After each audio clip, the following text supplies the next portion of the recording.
Chapter 292 exchanging news. Audrey জলদস্যু অ্যাডমিরালের ব্যাপারে বেশ কৌতূহলী হয়ে উঠল। সে জিজ্ঞেস করল, তার নাম কি, তার বর্তমান উপাধি কি? ব্যাকল্যান্ডে এই নিয়ে তো কোনো খবরই শোনা যায়নি। আলজার ধীরে ধীরে মাথা নাড়ল। সে আসলে একজন নারী এবং অতীতে সে বেশ বিখ্যাত একজন জলদস্যু ছিল। তুমি নিশ্চয় এইলমেন্ট মেইডেন ট্রেসির নাম শুনেছ, তাই না? না, আমি এই সব ব্যাপার নিয়ে খুব একটা কিছু জানি না। অড্রে খুব সততার সাথে মাথা নাড়ল। টেবিলের এক প্রান্তে বসে ক্লাইন মনে মনে ভাবল, আমিও জানি না। আলজার 2 সেকেন্ডের জন্য একদম চুপ হয়ে গেল। তারপর কোনোরকম ভনিতা না করেই সে বুঝিয়ে বলতে শুরু করল। সংক্ষেপে বলতে গেলে, গত মাসে সে চিল্লাঙ্গোসের জাহাজের ক্রুদের নিজের অধীনে নিয়ে এসেছে। সে নিজের কাজের মাধ্যমে প্রমাণ করে দিয়েছে যে তার ভেতরে একজন জলদস্যু অ্যাডমিরালের মতো শক্তি আছে। সে চিল্লাঙ্গোসের জাহাজের নাম বদলে রেখেছে ব্ল্যাক ডেথ, আর এখন সে নিজেকে ভাইস অ্যাডমিরাল এইলমেন্ট বলে পরিচয় দেয়। আগে সে একা একাই কাজ করত। সে অভিশাপ, কালো আগুন আর বরফের জাদুতে খুব পারদর্শী ছিল। তার শত্রুরা সবসময় হঠাৎ করে নানা রকম অদ্ভুত সব রোগে ভুগত। বর্তমানে সে ঠিক কোনো পাথওয়ের অনুসারী সেটা কেউ জানে না, তবে সবাই একটা ব্যাপারে নিশ্চিত যে সে এখন সিকোয়েন্স 5-এ অবস্থান করছে। অড্রে খুব আগ্রহ নিয়ে কথাগুলো শুনছিল। সে চোখের পলক ফেলে ভীষণ কৌতূহল নিয়ে অনুরোধ করল, মিস্টার হ্যাংডম্যান, আপনি কি আমাকে 4 জন জলদস্যু রাজা এবং বাকি 6 জন জলদস্যু অ্যাডমিরালের ব্যাপারে বিস্তারিত কিছু জানাতে পারবেন? আমি শুধু তাদের নাম আর উপাধিগুলোই শুনেছি, কিন্তু তাদের কাছে কী ধরনের বিয়ন্ডার ক্ষমতা আছে সে সম্পর্কে আমার কোনো ধারণাই নেই। আলজার চারদিকে একবার চোখ বুলিয়ে নিল। সে লক্ষ্য করল যে দ্য সান এবং দ্য ওয়ার্ল্ড দুজনেই খুব মনোযোগ দিয়ে তার কথা শোনার জন্য অপেক্ষা করছে। সে হালকা করে মাথা নেড়ে বলল, ঠিক আছে, তাতে কোনো সমস্যা নেই। সবচেয়ে শক্তিশালী জলদস্যু রাজা হল কিং অব দ্য 5 সিস, নাস্ট। সে নিজেকে চতুর্থ যুগের সলোমন সাম্রাজ্যের একজন বংশধর বলে দাবি করে। সে শুধু যে একজন হাই সিকোয়েন্স বিয়ন্ডার তা কিন্তু নয়। তার কাছে ব্ল্যাক এম্পেরর নামের এক ভয়ঙ্কর ভুতুড়ে জাহাজ আছে, যেটা ওই সাম্রাজ্যেরই একটা ধ্বংসাবশেষ। সে অর্ডার বা নিয়মকানুন ব্যবহার করতে ভীষণ পারদর্শী। সে চাইলেই তার শত্রুকে এমন একটা যুদ্ধের ময়দানে টেনে আনতে পারে যে পরিবেশটা তার নিজের জন্য সবচেয়ে অনুকূল, এবং সেখানে সে রীতিমতো জাদুকরী সব প্রভাব তৈরি করতে পারে। সে এই পৃথিবীর সবচেয়ে বয়স্ক জলদস্যু।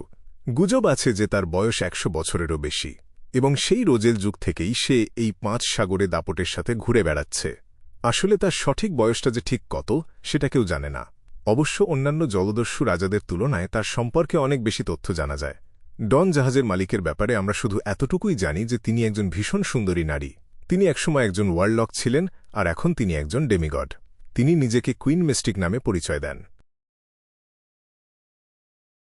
এই 4 জন রাজার সাথে পরিচয় করিয়ে দেওয়ার পর আলজার তার আলাপের বিষয়বস্তু বদলে ফেলল।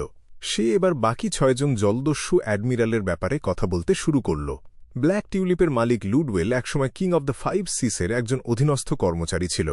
পরে সে স্বাধীন হয়ে যায় এবং নিজেকে অ্যাডমিরাল হেল বলে ডাকতে শুরু করে। অনেকে বলে যে নোমিনাস এপিস্কোপেটের সাথে তার নাকি এক ধরনের গোপন যোগাযোগ রয়েছে। সে ভীষণ শক্তিশালী একজন মিডিয়াম এবং আত্মাদের জগতের সব ধরনের অদ্ভুত প্রাণীদের সে নিয়ন্ত্রণ করতে পারে। সে একাধারে ভয়ঙ্কর এবং অদ্ভুত প্রকৃতির একজন মানুষ। গুজব আছে যে প্রাচীন যুগের ডেথ এর রেখে যাওয়া একটা আংটি নাকি তার কাছে আছে। অ্যাডমিরাল অফ স্টার্স ক্যাটলিয়া একসময় কুইন মিস্টিকের অনুসারী ছিল, কিন্তু অনেক দিন হল তাদের দুজনের মধ্যে একটা দূরত্ব তৈরি হয়েছে। লোকে বলাবলি করে যে ক্যাটলিয়া একটা বিশেষ গুপ্ত সংগঠনে যোগ দেওয়ার কারণেই কুইন মিস্টিক তার ওপর প্রচণ্ড রেগে গিয়েছিলেন। আর আমার জানা তথ্য অনুযায়ী সেই গুপ্ত সংগঠনটার নাম হল Moses ascetic order. Moses ascetic order, mystery prior pathway. গুপ্ত ঋষি ক্লাইনের হঠাৎ করে ওল্ড নীলের সেই নিয়ন্ত্রণ হারিয়ে ফেলার কথা মনে পড়ে গেল। তার মনে পড়ল সেই অশুভ ঈশ্বরের কথা যে একই সিকোয়েন্সের লো সিকোয়েন্স বিয়েন্ডারদের কানে কানে নানা রকম প্রলোভন শোনাত। এই প্রথমবার সে বইয়ের পাতার বাইরে বাস্তব দুনিয়া থেকে মোজেস অ্যাসেটিক অর্ডারের কোনো খবর জানতে পারল। এরপর আলজার অ্যাডমিরাল অফ ব্লাড সেনরের কথা বলল। সবার সন্দেহ, এই সেনর আসলে কোনো সাধারণ মানুষ নয়। আলজার ভাইস অ্যাডমিরাল ডিপসি হাউল কনস্ট্যান্টিন সম্পর্কেও জানাল, যার রক্তে নাকি সাগরের দানবদের কিছুটা অংশ মিশে আছে। শেষে সে ভাইস অ্যাডমিরাল আইসবার্গ অ্যাডমিনা অ্যাডওয়ার্ডস এবং ভাইস অ্যাডমিরাল ডাস্কব্লোড ইভানের সাথেও সবার পরিচয় করিয়ে দিল। এত কিছু জানানোর জন্য আপনাকে অনেক অনেক ধন্যবাদ। অড্রে খুব গভীর একটা দীর্ঘশ্বাস ফেলে বলল, আমার তো এখন সাগরে ভেসে বেড়াতে খুব ইচ্ছে করছে। কে জানে কবে আমি সত্যি ওভাবে ঘুরে বেড়ানোর সুযোগ পাব। না, মিস জাস্টিস, সাগর আসলে আপনি যেমনটা সুন্দর ভাবছেন মোটেও তেমন নয়। আলজার খুব শান্ত গলায় তার এই উত্তেজনায় পানি ঢেলে দিয়ে বলল, আমার দৃষ্টিকোণ থেকে বলতে গেলে সাগরের জীবনটা হল রক্ত, বিশৃঙ্খলা, খুনোখুনি, লালসা আর তীব্র আতঙ্কের একটা জগাখিচুড়ি। অড্রে মাথা নাড়ল এবং অন্য কথায় চলে গেল। সম্প্রতি ব্যাকল্যান্ডে 11টা সিরিয়াল মার্ডার হয়েছে, তবে এর মধ্যে একটা খুন যে নকল করে করা হয়েছে সেটা প্রমাণ হয়ে গেছে। যাদেরকে খুন করা হচ্ছে তারা সবাই নারী। এরা একসময় রাস্তায় ঘুরে বেড়াত, কিন্তু এখন সবাই সাধারণ আর স্বাভাবিক পেশায় কাজ করছিল। খুনি তাদের পেট কেটে ফেলে আর ভেতরের সব অঙ্গপ্রত্যঙ্গ বের করে নিয়ে যায়। এটা শুনে তো মনে হচ্ছে শয়তানের উপাসনা করার মতো কোনো ব্যাপার। আলজার সাথে সাথেই একটা অনুমান করে বসল, এটা কি ব্লাড স্যাংটিফাই সেক্টর কেউ করেছে? আমি ঠিক জানি না।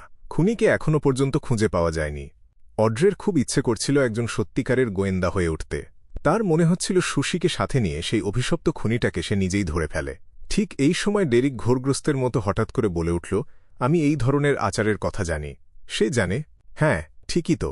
সেই মহাপ্রলয়ের আগে, বিশেষ করে দ্বিতীয় যুগের সময়, শয়তানেরা এই বাস্তব জগতেই প্রকাশ্যে ঘুরে বেড়াত এবং মাটির বুকেই বসবাস করত। দৈত্য আর ড্রাগন উভয় জাতি তাদেরকে ভীষণ ঘৃণা করত। কাজেই সিটি অফ সিলভারে এই সম্পর্কিত নথিপত্র থাকাটাই তো একদম স্বাভাবিক। তাদের ইতিহাস তো কেউ কখনো বিকৃত করেনি, আর প্রজন্মের পর প্রজন্ম ধরে সেখানে কোনো ফাঁকা জায়গাও তৈরি হয়নি। ক্লাইন খুব চিন্তিত চোখে দ্য সানের দিকে তাকাল। সে অপেক্ষা করতে লাগল যে দ্য সান এরপর আরও কি বলে। অড্রে খুব আনন্দের সাথে জিজ্ঞেস করল, তুমি এই ব্যাপারে জানো? ডেরিক সম্মতি জানিয়ে মাথা নাড়ল। আমাদের ডেভিল স্টাডিজ বইতে এর কথা উল্লেখ করা আছে। এটা বেশ প্রাচীন একটা ব্যাপার। শয়তানেরা এই আচারটাকে নিজেদের উন্নতির একটা সিঁড়ি হিসেবে ব্যবহার করে। সাধারণত সিকোয়েন্স 6 থেকে সিকোয়েন্স 5-এ ওঠার সময় তারা এটা করে থাকে।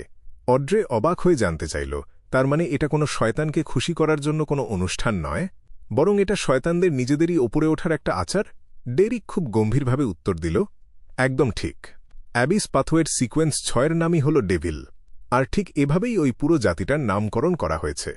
Abyss pathway. মহাপ্রলয়ের আগে ডেভিল পাথওয়েকে আসলে অ্যাবিস পাথওয়ে বলা হতো, আর ডেভিল হল কেবলই সিকোয়েন্স 6-এর নাম।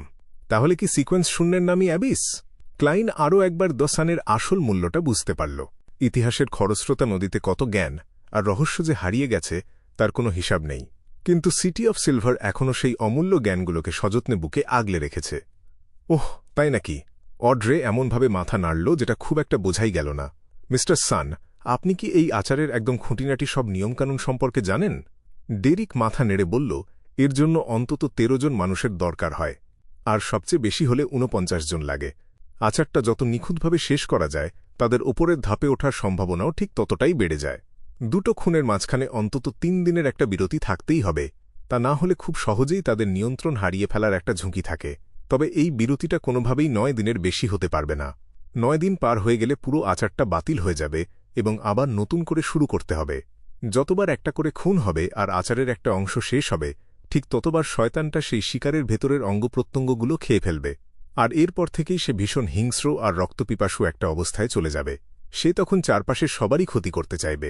যতক্ষণ না তার এই তৃষ্ণা আবার নতুন করে মিটছে, ততক্ষণ সে এমনই ভয়ঙ্কর হয়ে থাকবে। এটা আসলেই খুব ভয়ঙ্কর। অড্রে একদম বুকের গভীর থেকে একটা দীর্ঘশ্বাস ফেলল। তার মনে হচ্ছিল এই ভয়ঙ্কর দৃশ্যগুলো সে কল্পনা করতেও পারছে না। ক্লাইন সেই ঘন ধূসর কুয়াশার ভেতরে বসে চুপচাপ সব কথা শুনছিল আর মনে গেঁথে নিচ্ছিল। সেই সিরিয়াল কিলারের ব্যাপারটা নিয়ে আলোচনা শেষ হওয়ার পর অড্রে আলজারের দিকে তাকাল। সে নিজের মনের কথাগুলো একটু গুছিয়ে নিল। মিস্টার হ্যাংডম্যান, একটা ব্যাপার নিয়ে আমি বেশ কিছুদিন ধরেই ভাবছিলাম। আমি বেশ কয়েকটা বিয়ন্ডারদের গোপন আড্ডায় গিয়েছি, কিন্তু আমি খেয়াল করেছি যে সেখানে খুব কম মানুষই পোষণের ফর্মুলা বিক্রি করতে আসে, আর যদি বা কোনো ফর্মুলা পাওয়াও যায়, সেটার কেনাবেচা সম্পন্ন হওয়াটা খুব কঠিন হয়ে দাঁড়ায়। এমনটা কেন হয়? আলজার একটু হেসে বলল, তার কারণ হল একটা পোষণের ফর্মুলা খুব সহজেই নকল করা যায়, আর বিয়ন্ডারদের এই আড্ডাগুলো বেশ গোপন, আর এখানে কোনো কড়াকড়ি নিয়মকানুন থাকে না। তাই কেউ নিজের জীবন নিয়ে এমন ঝুঁকি নিতে সাহস করে না। আপনি কি বিয়ন্ডারদের উপাদান দিয়ে 2টো আলাদা সেট তৈরি করবেন? তারপর কি কোনো পশুর ওপরে সেটা আগে পরীক্ষা করে দেখবেন? এর জন্য যে বিশাল খরচ হবে সেটা মেটানো তো অনেক কঠিন। অড্রের হঠাৎ করে একটু অপরাধবোধ হতে লাগল। তাছাড়া শুধু যে এটাই একমাত্র বাড়তি খরচ তা কিন্তু নয়। আলজার আরও বলতে লাগল, পোষণ খাওয়ার পর মানুষদের চেয়ে পশুরা খুব দ্রুত নিজেদের নিয়ন্ত্রণ হারিয়ে ফেলে। তাই আপনার এই পরীক্ষার সময় যাতে নিজের জীবন বিপন্ন না হয়, সেজন্য আপনাকে কয়েকজন বিয়ন্ডারকেও ভাড়া করতে হবে, যাতে তারা আপনাকে রক্ষা করতে পারে। তাই বেশিরভাগ বিয়ন্ডারদের কাছে কোনো আসল ফর্মুলা এসে পৌঁছালেও তারা সেটা কিনে নেওয়ার সাহস দেখায় না। অড্রের অপরাধবোধটা এবার আরও কয়েক গুণ বেড়ে গেল। আলজার তার এই অপরাধবোধের বিষয়টা একদমই ধরতে পারল না। সে তার কথা চালিয়ে গেল। এসব কারণেই যতক্ষণ না ওই আড্ডার আয়োজক বা কোনো বিশ্বস্ত সদস্য নিজে থেকে ফর্মুলাটার সত্যতা যাচাই করে দিচ্ছে, কিংবা তিনি সবার কাছে নিজের বিশ্বাসযোগ্যতা প্রমাণ করতে পারছেন, ততক্ষণ পর্যন্ত একটা ফর্মুলার কেনাবেচা সফল হওয়াটা সত্যিই অনেক কঠিন। আচ্ছা, বয়স্ক মিস্টার আই অফ উইজডম তো এটা করতে পারেন। মিস্টার এ তো একজন শেফার্ড, তারও তো এটা পারার কথা। ক্লাইন নিজের চেয়ারে আরেকটু হেলান দিয়ে বসল আর মনে মনে বিড়বিড় করে কিছু একটা বলল। হঠাৎ করেই অড্রের মাথায় একটা দারুণ বুদ্ধি খেলে গেল। সে জিজ্ঞেস করল, এটা কি কোনো শপথ করার মাধ্যমে করা যায় না? সম্মানিত ভদ্রমহিলা, এটা একটা গোপন আড্ডা। আপনার কি মনে হয় 7 জন সনাতন ঈশ্বরের কোনো একজনের নামে এখানে শপথ করাটা খুব মানানসই হবে? এটা এমন কোনো ব্যাপার নয় যে শুধু মুখে শপথ করলেই সব সমস্যার সমাধান হয়ে যাবে। এর জন্য যথাযথ আচারেরও প্রয়োজন হয়। আলজার একটু হাসল। আর অন্যান্য অশুভ ঈশ্বর, শয়তান অথবা গুপ্ত ঋষি এবং ট্রু ক্রিয়েটারের মতো রহস্যময় সত্তাদের কথা যদি বলেন, কেউ যদি তাদের অনুসারী না হয়ে থাকে, তবে কে সাহস করে তাদের নামে শপথ করতে যাবে? সেটা কি নিজের বিপদ নিজে ডেকে আনার মতো বোকামি হবে না? এই কথাগুলো বলে সে একটু দীর্ঘশ্বাস ফেলল। এর পাশাপাশি সঠিকভাবে অভিনয় করার পদ্ধতি না জানা থাকলে পোষণগুলো খুব সহজেই মানুষের ভেতরকার নিয়ন্ত্রণ কেড়ে নেয়, খুব সহজেই মানুষকে ভয়ঙ্কর দানবে পরিণত করে ফেলে। তাছাড়া এর জন্য যে উপাদানগুলো দরকার হয় সেগুলো জোগাড় করাও যেমন কঠিন, তেমনি এর দামও আকাশছোঁয়া। তাই যতক্ষণ না ওই 7টা চার্চ এই ধরনের কেনাবেচাকে আনুষ্ঠানিকভাবে স্বীকৃতি দিচ্ছে, ততক্ষণ পর্যন্ত তাদের এই পোষণের ফর্মুলাগুলো চারদিকে ছড়িয়ে পড়া নিয়ে খুব একটা মাথা ঘামানোর কোনো দরকারই নেই। আর এগুলোর উন্নতি নিয়ে তো কথা বলার প্রশ্নই আসে না। ওহ, তাহলে ব্যাপারটা এই। অড্রে মনে মনে বিড়বিড় করে উঠল। তার মনের ভেতরে থাকা একটা বিশাল বড় প্রশ্নের যেন সমাধান হয়ে গেল। তাই তো বলি, ক্লাইনও হঠাৎ করেই আসল ব্যাপারটা পরিষ্কার বুঝতে পারল। 7 জন সনাতন ঈশ্বর? ডেরিকের খুব জানতে ইচ্ছে করছিল যে এই 7 জন ঈশ্বর আসলে কারা, কিন্তু শেষ পর্যন্ত সে নিজেকে সামলে নিল এবং প্রশ্নটা আর করল না। সে কিছুক্ষণ চুপ করে ভাবল। তারপর সে বলল, সিটি অফ সিলভার সম্প্রতি অন্ধকারের গভীরে যাওয়ার জন্য একটা অভিযানের আয়োজন করেছিল। তারা সেখানে একটা আধভাঙা মন্দিরের খোঁজ পেয়েছে। মন্দিরের ভেতরে যে মূর্তিটার পুজো করা হতো সেটা হলো একটা নগ্ন মানুষের মূর্তি, যাকে একটা ক্রুশের মধ্যে উল্টো করে পেরেক দিয়ে গেঁথে রাখা হয়েছে। মূর্তিটার গায়ে এখনো প্রচুর রক্তের দাগ লেগে আছে। আপনারা কি জানেন যে এটা কোন ঈশ্বরের মূর্তি? এটা তো ট্রু ক্রিয়েটর। ফোরসেকেন্ড ল্যান্ড অব গডে আসলেই ট্রু ক্রিয়েটরের একটা মন্দির আছে। দ্য সানের কথাগুলো শুনে তো এটাই মনে হচ্ছে যে মহাপ্রলয়ের আগে ট্রু ক্রিয়েটরের কোনো অস্তিত্বই ছিল না। তা না হলে তো সিটি অফ সিলভারের মানুষদের পক্ষে তাকে চিনতে না পারাটা একদমই অসম্ভব একটা ব্যাপার ছিল। ক্লাইন নিজের ক্লাউন ক্ষমতাটা ব্যবহার করে নিজের চেহারার অভিব্যক্তিটাকে একদম স্বাভাবিক রাখল, যাতে তার ভেতরের এই প্রবল চমকে ওঠার ভাবটা কিছুতেই তার চেহারায় ফুটে না ওঠে। জাস্টিস, দ্য হ্যাংড ম্যান এবং দ্য ওয়ার্ল্ড, তারা 3 জনই একে অপরের দিকে একবার তাকাল। তারা সবাই একসাথে মাথা নেড়ে সমস্বরে বলে উঠল, আমরা জানি না। তাদের কথা শেষ হতে না হতেই সেই ঘন ধূসর কুয়াশার ভেতর থেকে মিস্টার ফুলের গম্ভীর কণ্ঠস্বর ভেসে এল। তিনি খুব শান্ত গলায় বললেন, ওটা হলো ফলেন ক্রিয়েটর।